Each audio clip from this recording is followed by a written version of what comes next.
In this harrowing case, the truth unveils shocking realities about a mother's role. He version of snuggling is something sinister in the Soto home. The last couple of weeks, I've been taking her to different doctors. She also has ADHD, and we got to, talk to the therapist and all that stuff, the child therapist. I know everything about my daughter. I know every mark on her body, every scar. You can every mark, everything. I know how she sleeps. I know the friends she has. I know what she talks about. I know everything. I pay attention. And I pay attention when I see her when she gets undressed and throws her clothes in the laundry. I see if anything. This mom, at first, it was like she's either the worst mother on the planet, or she's guilty. And right here, it says she's guilty. And like I said, I would be undone at this point with my daughter missing, seeing the pictures of what Stephan took of him and Maddie. Thank you, Don Grandma 3, for the Guilty of Crime membership. If you received that, please do thank her. And thank you, Foxy, for the membership. If you did receive one, please thank her. I would lose my mind. I would go find Stephan right here, right now, and I would kill him. The point of this analysis, and the point of all of the analysis which we've gone through, and we've gone through maybe 9 or 10 so far. If you haven't seen those, do look back on the VEROSCOPE channel for them. The point of the analysis is to discover the truth, the possibility of justice for Madeline. Yep. And the possibility that in that journey of discovering the truth, law enforcement might be able to take some of that knowledge in any preparation that they might have and any decision that they might have going forward with regards to charges.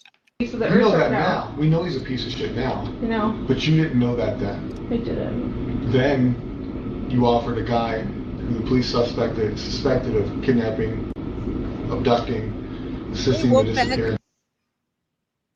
I didn't. Offer him a lawyer. And then we don't have to roundtable that. You went back to what you just said is the sex stuff is fine. Yeah. It's not fine. Hold on. And she did just say that. He clarified that. Again, we're not even at that right now. What part did Jenn play in taking Maddie's life so she can get arrested? At this point, I think they realized that she's fine with the sex stuff, the way she reacted to everything. Stephan's locked up. He's got 21 life sentence. He's not going anywhere. He's not going to hurt any more children. And Jenn is hiding out with her sister. I mean, he's clearly saying this back to her without emotion. All right. I know every relationship is different, and I know everybody's family is different. I won't ask. Yep. No verbal reaction. But going back on, has he expressed interest in? I'll use the word weird. I'm not going to shame anybody for what they like. Different sexual pleasures, different sexual experiences, different kinks that involve things you weren't comfortable with. The only thing he's ever expressed to me was like anal. Okay. He had an anal. Again, she just saw those pictures of her daughter doing the BJ, and she knows about the ANAL, and she's like, "Oh, again, nothing at all. Nothing really bad. Just he liked the anal, and Maddie would cuddle with him sometimes with his pants on, and sometimes. Can we get him a lawyer now? Fuck, man." Thinking like butts. Okay. But that was something I was never comfortable with or doing, and I let him know that like that's not something. I know. You guys slept in the same bed together. Steve was a big portion of your life at one point. Stephan was a big portion of your life at one point. And this is not me coming at you as a person or a bad person, because shit happens in the past. In the past, we can't change the past. Has he ever expressed to you? Never. Has he ever made statements about made you feel different? No. Okay. When you guys slept in the same bed together. All right. Did you ever wake up and? Here's where we talk about Maddie sleeping in the middle, and he's just asking her a pointed question. Did you ever wake up and find them closer than you think? No, it was fine. They were always closer than they were supposed to be. Find them cuddling? Did you ever wake up and find them closer than you thought they should be? They would snuggle, yeah. Okay. But we all snuggle. I didn't think that was abnormal. So if you guys are sleeping. we all snuggle, and we know what snuggling is in that household, right? And remember, Maddie's body had to have been wrecked from age 6, 7, all the way into 13 with all the, I watch a lot of these cases, and I don't play them on my show because they're not for YouTube. When you hear about the abuse that happens to these children, the abuse that happened to Maddie could have ruined her from ever having children, probably gave her a bunch of different kinds of scars and things and stretch marks in the area where children shouldn't have that. There's no way that if a doctor would have seen Maddie, she wouldn't have known that she was being abused, or she would have asked her if she was sexually active. All right. This woman is disgusting, and snuggling in that household is different than in our household. And she talks about being a watcher. She's a watcher.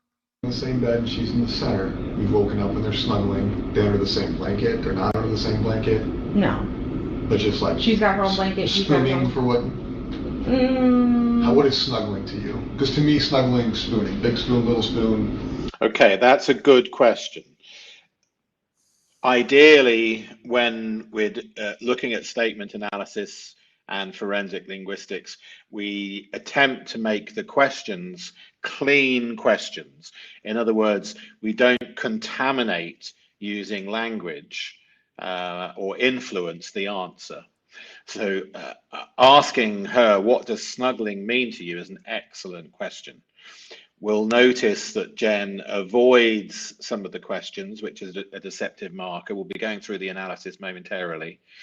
And it's only because I have a little bit of leverage and I can. And as much as revisiting these cases make me so mad, I'm still glad that she's out in the spotlight and not just walking away without anything. By the way, look at her in that chair. Look at her, how relaxed she seems to be. Earlier, somebody said something about the only thing Jenn wants is a nap. Very true. That's all she ever talked about was getting sleep, getting her pills, whatever. What's up, Faith and Repentance? Good to see you. Hashtag arrest Jenn Soto now, please. It gets even worse in this episode. This just makes me so mad. For those who have been following Veroscope for a while, see how many deceptive markers you get, because we probably miss at least half of them in each analysis. So put them in the comments when you see them, please. He would lay down like... And yes, we're talking about this today. I don't talk about this episode when we're on other episodes. So you guys do me a favor, hit the like button, share this. If you get the option to hype the video later, please hype my videos and help the channel to grow, as well as, yes, sunny days. Oh my God, I hate Jenn Soto so much, right? This is the time. If you have any questions or comments while we're listening, now's the time. When we're on another episode covering a missing person, it's not the time to ask about Jenn Soto. But today is. This, and she would be right here in the nook. Okay, it's disgusting. This is where she talks about Maddie being in the nook of Stephan's arm, and sometimes he didn't even wear pants. We've also heard the other stories, and we all know men wake up with morning wood. This happened all the time, guys, but now she's describing it and showing what they do or did. Okay. Unclothed. How do you guys sleep? You guys sleep clothed, unclothed? I sleep clothed. Yeah. Shirt, pants, pajama sets? Yes. Everybody? I sleep in like my everyday clothes. Okay. Thank you, Corinne. Pajamas. Thank you. Or baggy t-shirts and shorts. Okay. And Stephan would sleep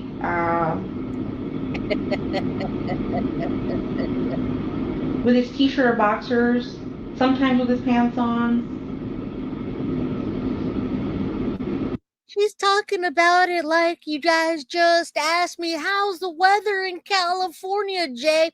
Oh, the weather's pretty good. Yesterday was sunny, but today it's a little bit rainy. I had to use my windshield wipers, this bitch. And I don't like to cuss. I like to use more intelligent words, but the way she's talking is making my blood pressure rise too. She's a monster. He's a monster. Two monsters got put together on a collision course with this little girl, and she's talking about sometimes he had pants on and sometimes he didn't. Yes, Wolfpack, that gets my blood boiling.